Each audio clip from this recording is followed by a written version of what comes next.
정말로 어떻게 표현을 할 줄을 모르겠어요. 싣고 가서 저 오동도 지나서 저 남해 애기섬이라고 보이니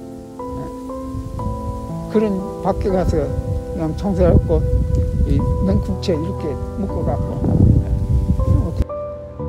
정말로 어떻게 표현을 할 수가 없어.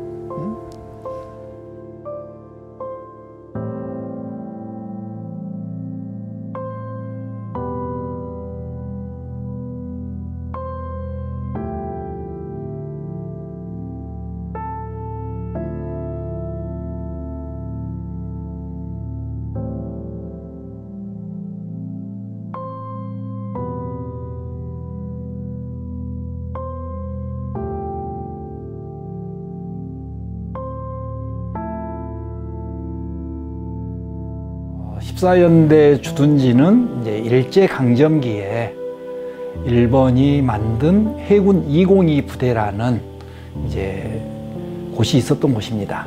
그래서 그곳에는 일제가 태평양 전쟁을 수행하기 위해서 병참기지로 만들었던 시설을 해방 이후 특히 1948년 이제 단독 선거를 앞두고 그곳에 제14연대라는 국방경비대가 만들어지게 됩니다. 1948년 5월 4일 국방경비대는 광주 사연대에서 차출된 안영길 대위 이하 한 개 대대병력이 14연대를 창설하여 초대 연대장에 이영순 소령이 부임하였다. 이어 김익렬 중령, 오동기 소령을 거쳐 박승훈 중령이 연대장이던 1948년 10월 19일 제주출병 명령에 지창수 상사 등이 거부하여 장교들을 사살하면서 사건이 시작되었다. 국방경비대는 훗날 이제 육군으로 전환하게 되죠. 그래서 1948년 5월에 이제 제14연대가 창설된 곳이 이곳 지금 현재의 제14연대 주둔지입니다. 14연대는 1948년 5월에 강릉의 제10연대부터 마산의 15연대까지 16개의 연대가 만들어지는 과정에서 창설된 부대이고, 이 부대의 창설은 이제 단독 선거를 통해서 단독 정부가 수립을 하게 되면 미군이 철수를 해야 됩니다. 이 미군 철수를 대비해서 만들어진 부대입니다. 그래서 제14연대는 광주 4연대의 부대를 근간으로 해서 이제 1948년 3월부터 이 지역에서 모병을 했고, 이 모병된 부대들이 창설된 시점이 48년 5월입니다. 그래서 14연대라는 부대는 여수, 순천, 광양, 구례, 공, 보성을 관할 지역으로 했고, 이 지역에서 모병된 사람들로 이제 만들어진 부대입니다. 그래서 당시에 장교들은 이제 지금의 육군사관학교, 당시 국방경비사관학교 출신이었기 때문에 이제 이 지역 출신들이 아니지만 당시 하사관들은 이곳에서 모병했기 때문에 거의 대부분이 이곳 출신이라고 보면 되겠죠. 이렇게 해서 이제 14연대는 모병을 했고, 당시 일개 연대가 갖고 있는 정원이 2781명 중에서 아마 14연대는 48년 10월 여순항쟁이 발발할 시점까지 한 2500명 정도의 규모를 가졌던 연대로 생각되어집니다. 사건 후 1950년 7월 25일 군대가 완전 철수하고 1952년 12월 31일부터 1953년 7월 27일까지 제15육군 병원이 설치되었으며 1962년 6월 26일부터 1976년 2월 20일까지는 보사부 결핵환자 자활촌으로 지정되었다. 1976년 7월 23일부터 현재까지 한화여수 공장이 입주하여 가동 중인데, 옛부터 평화로운 원주민 마을을 강제로 이주시킨 후 일본과 미군에 이어 한국군의 병영지로 쓰이다가 급기야는 시민의 안저 늘 볼모로 하는 화약 공장이 들어서기까지 민족 현대사의 아픔과 질곡을 간직하고 있는 비극의 현장이다.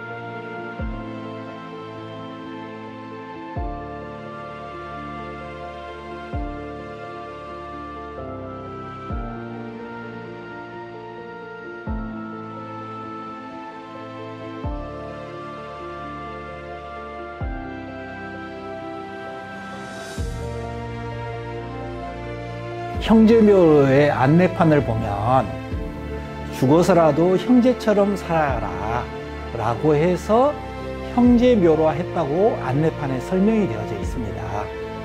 그러면서 제주에 가면 백조일손묘를 이제 차용하는 형태로 해서 이렇게 형제묘라는 명칭이 만들어졌다고 하고 있는데, 그것은 사실이 아니고요. 지금 형제묘에는 실제 형제가 처형이 되는 것이죠. 근데 이 형제들이 이제 처형된 것으로만 끝나는 것이 아니고, 이 형제들의 남은 유족들이 그 묘를 관리하게 됩니다. 그래서 누구도 여순항쟁 이후에 그곳을 찾지 않고 그냥 방치하고 있었을 때, 이 형제묘에서 학살되었던 두 형제의 유족들이 그곳을 관리하고 벌초를 하고 봉분을 만들게 됩니다. 그러니까 지금 현재 봉분이 처음부터 만들어졌던 게 아니에요.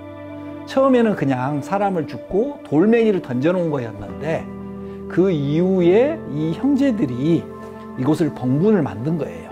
그 형제의 유족들이. 그러면서 이제 거기 봉분이 만들어지다 보니까 벌초도 해야 되고 이렇게 하는 과정이 이제 이루어지는 거죠. 근데 그곳에 여순 때 많은 사람이 학살이 되면서 그 주변이 공동묘지가 돼버려요. 그 주변이. 그러니까 형제묘가 있었던 곳이 이제 훼손될 우려가 놓이게 된 거예요. 많은 공동묘지가 만들어지면서. 그래서 이곳을 관리하고 있었던 이 형제의 유족들이 그곳에다가 안내판을 하나 세워놓습니다. 그곳에다가. 여기는 형제묘이오니 이곳에는 묘를 쓰지 마시오. 현 중앙초등학교, 당시 종산초등학교에 수용되었던 부역 혐의자들 중 125명이 1949년 1월 13일 이곳으로 끌려와 총살되고 불태워졌다. 당시 여수경찰서 사찰계 형사가 학살 현장을 직접 지켜보았는데 5명씩 총살한 후에 장작 더미에 눕히고 다시 5명씩 총살하여 5층으로 쌓은 큰 더미 5개 125명이라는 이야기를 증언하였다. 형제묘에 이렇게 이제 봉분이 만들어지고 그러다 보니까 주변에가 공동묘지들이 막 생기게 됩니다. 이제 이 묘가 이제 많은 좀 훼손되고 침범될 우려가 나오게 된 거예요.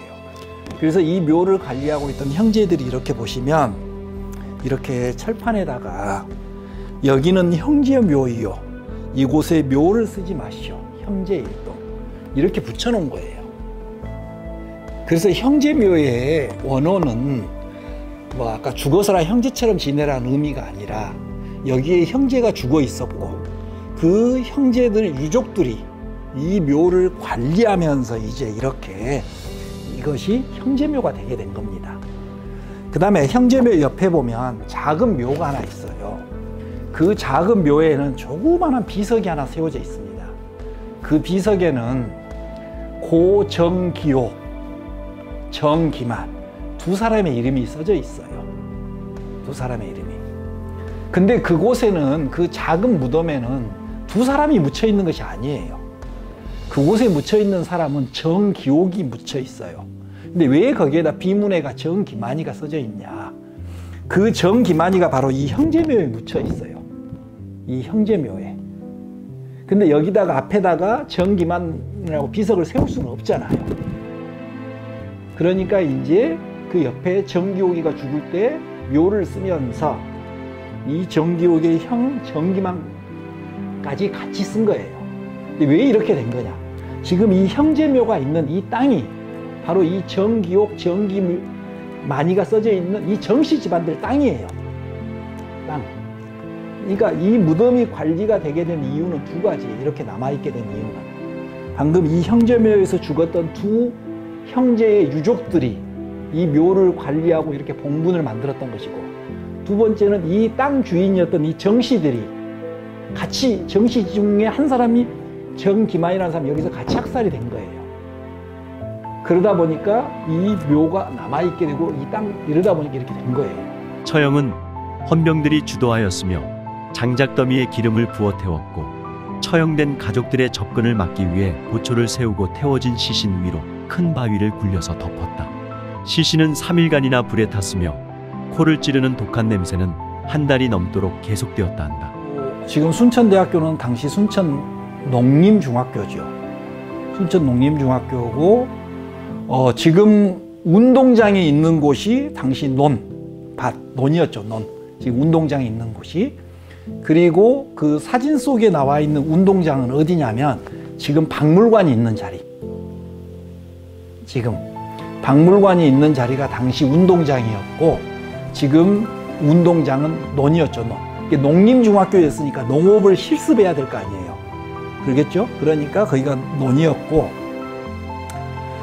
그래서 이 순천 농림중학교는 이제 당시 순천 쪽으로 보면 좀 외곽 지역에 있는 거예요.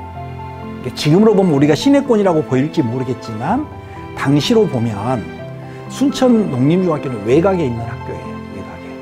그래서 10월 22일 이제 토벌군들이 순천의 외곽지대를 점령해요.